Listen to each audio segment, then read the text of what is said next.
We wake in 2 cages. There are 5 bodies in these cages, and all of them begin to stir one by one, waking up in the dim light. Looking around and investigating everything that we can see, which isn't a lot. One child gets up and squeezes through the bars with little resistance, and a second one slips through the bars in just as similar ease. He, in turn, turns around and uses the one knife that wasn't taken from him to pick the locks and allow the other children through. Little by little, they start sneaking their way through the boxes and barrels that create a small maze until they finally come to a light. Creeping around the corner, they look to see a man. This man has his back to him. So one of the children sneaks up closer to him to take a look, while a second one tries to sneak around the barrels but accidentally bumps one of them, creating a sound. The man turns around. Instantly, that child takes out his knife and throws it at the man, while yet a third one points his finger and shoots off a flame. The man drops dead, and another man in the other room rushes in. The children surround him. The knife misses, but a firebolt once again hits him, and one of the children comes up and punches him in the crotch, and he dies. They move further on into the next room and peek around the barrels to see yet a third man. One of the children has the greatest idea. He uses prestidigitation to wet the man's pants. He's startled and bewildered. Didn't think I needed to go, dang it. And he toddles off into a far corner to try and scrub whatever this is out of his pants. So we sneak into the next room.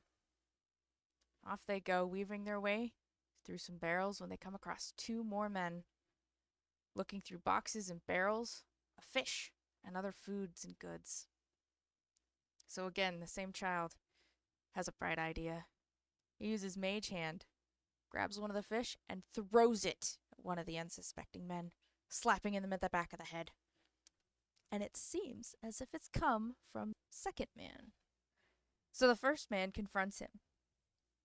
Did you throw a fish at me? I don't know what you're talking about.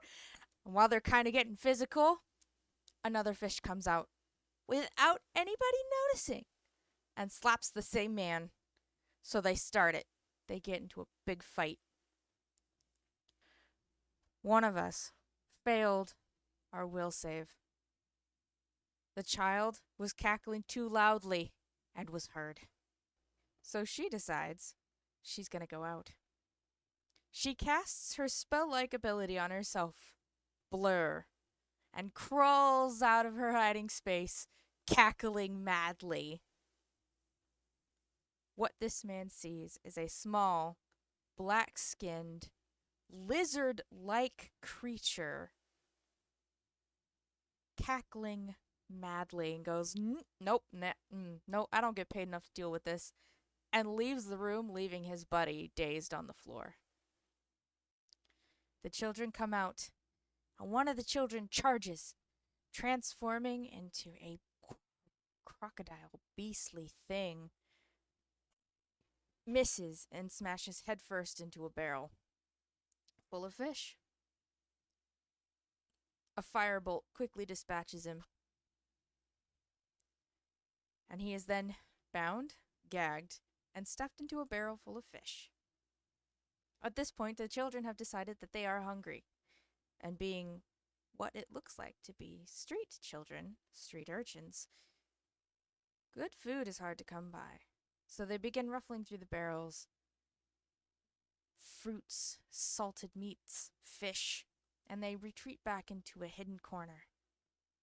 This is where they sit, huddled around, eating quietly, until one of them speaks up. Well, everyone, we all kind of stuck here together through this situation. Probably good if we actually get a little bit to know each other. My guy has a bit of a slum build. It's 4'9", what about? It's got a bit of a almost like a ashish brown kind of coloration of his skin. And then as for his hair, it's sort of like it's a bit of a dark brown with a slight. You almost think that there's a bit of a purple hue to it. Then, of course, his eyes are hydrochromical, left being a bright ice blue, white being a bit of a light, a pale lilac kind of color. As for that, typical arts and clothing, bit of a bit raggedy. Though he is where the outfit does contain something of a jacket that has some patchworks on it, just the pockets. A sock that is sort of a aged white, almost looking a little bit yellowish, and then the pants, which have been visibly torn off from right below the knee to be almost like a pair of shorts. They are around that mid, like a muddish brown,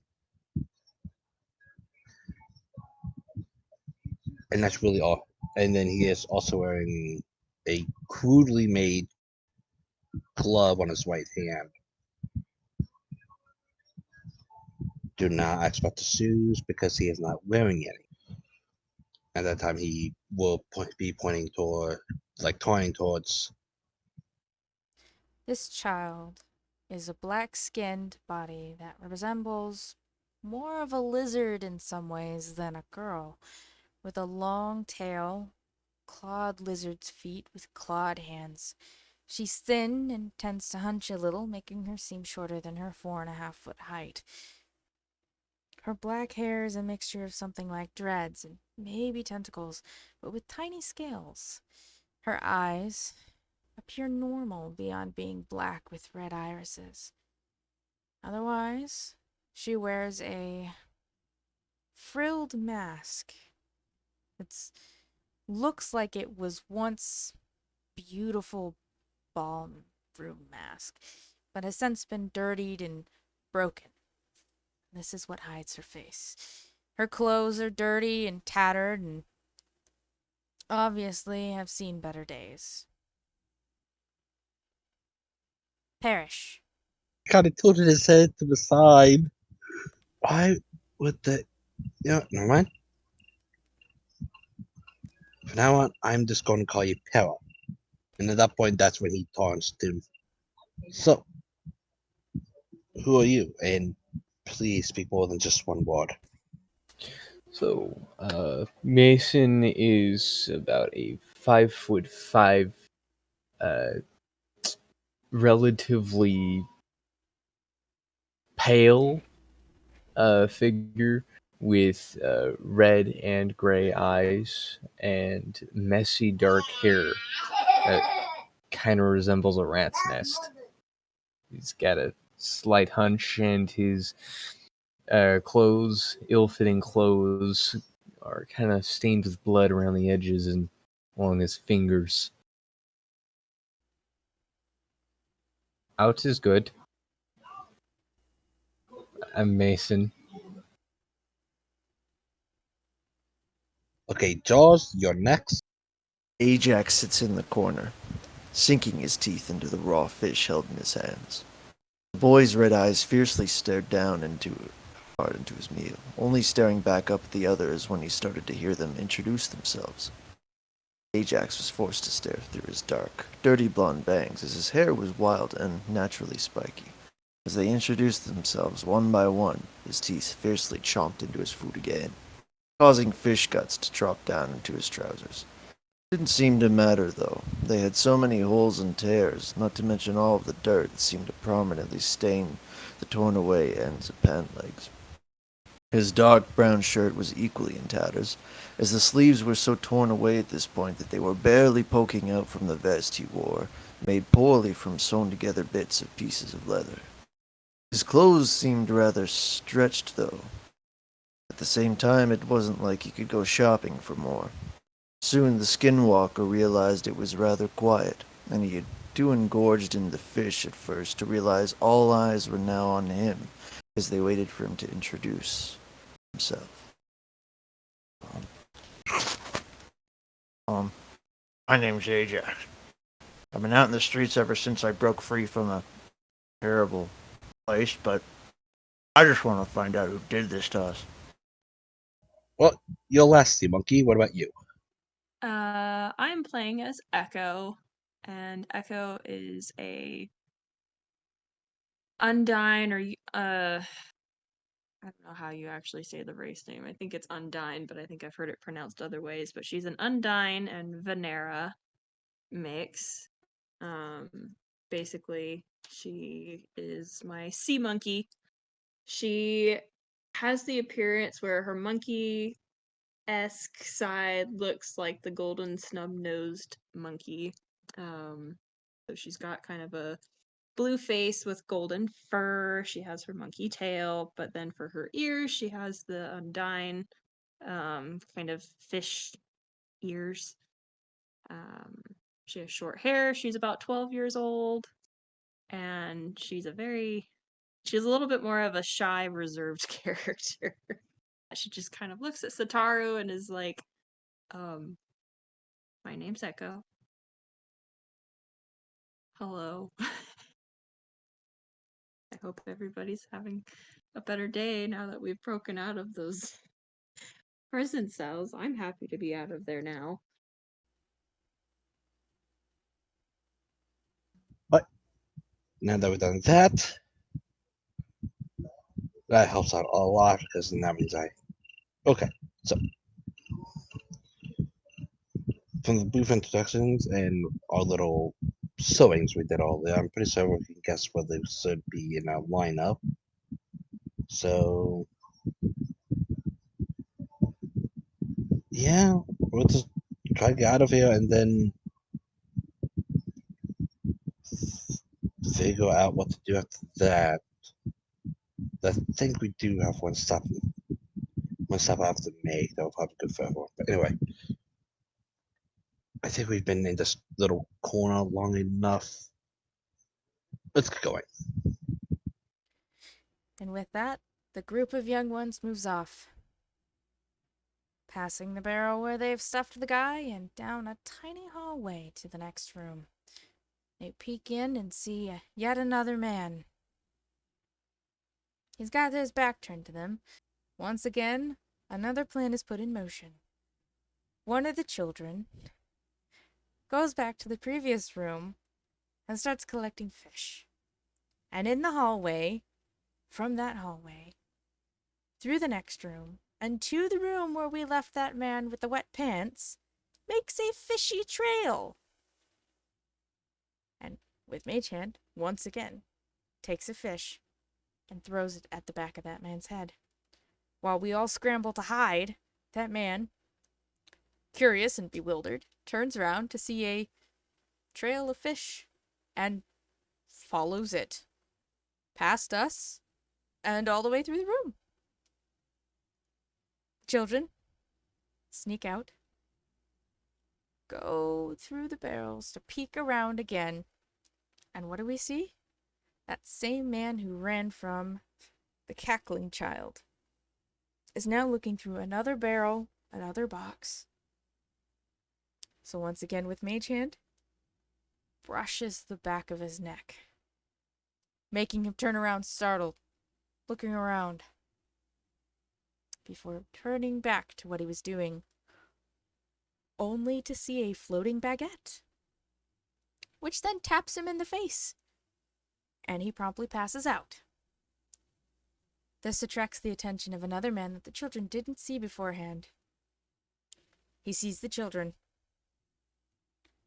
And from behind them, they hear a set of footsteps. 2 sets of footsteps. Coming up behind them. It's the man who followed the fish. And now, a pantsless man. Well, roll for initiative.